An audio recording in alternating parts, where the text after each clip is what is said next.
She deliberately dropped her files at a male colleague's feet, pretending she needed help. As he crouched down to help gather the papers, Eliza sneakily reached out to create physical contact. The two quickly finished picking up the scattered documents. Hope, the general manager, saw right through Eliza's intentions and wanted nothing more than to get away from her. But she kept following him, forcing him to stop and ask what she wanted. Eliza explained that she wasn't stalking him. She simply needed to deliver the documents to the general manager. Hope bluntly replied, "The general manager is a jerk," told her to stay away from him, and walked straight into his office. Eliza had no choice but to ask around, only to discover that the black man she'd just spoken to was actually the general manager and that he was married, but she couldn't have cared less. She was determined to pursue Hope. From then on, whenever the company held meetings, she would conveniently appear in the hallway, fiddling with her brand new high heels, trying to catch Hope's attention. But he never gave her a second glance. One evening after work, Hope suddenly heard someone call his name. He turned around to find Eliza. She had figured out who he really was. Left with no choice, Hope formally introduced himself, reminding her to focus on her work. The next day, Hope arrived at the office only to find Eliza sitting at his secretary's desk. Surprised, he asked the HR manager, who explained that his regular secretary had called in sick and Eliza was temporarily filling in.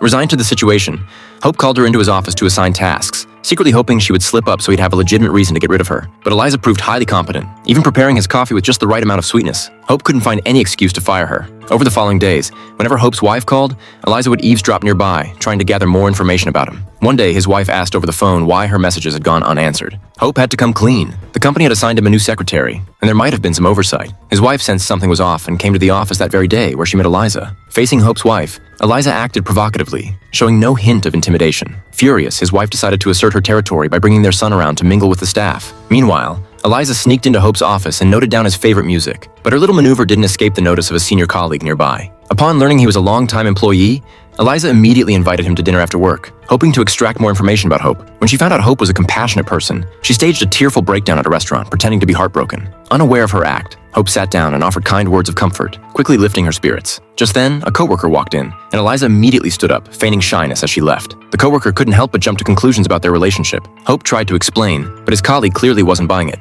A few days later, the company threw a party. While Hope was dancing with a colleague, Eliza seized the opportunity to cut in and get close to him. As the distance between them shrank, she boldly asked him to kiss her. Panicked, Hope fled into the men's restroom, only to find, to his horror, that Eliza had followed him inside. He kept dodging her until she cornered him. Just then, a coworker walked in to use the restroom. Terrified of being caught, Hope frantically gestured for her to keep quiet, but Eliza deliberately made noise to attract attention. The curious coworker bent down to peek into the corner and spotted a pair of women's high heels.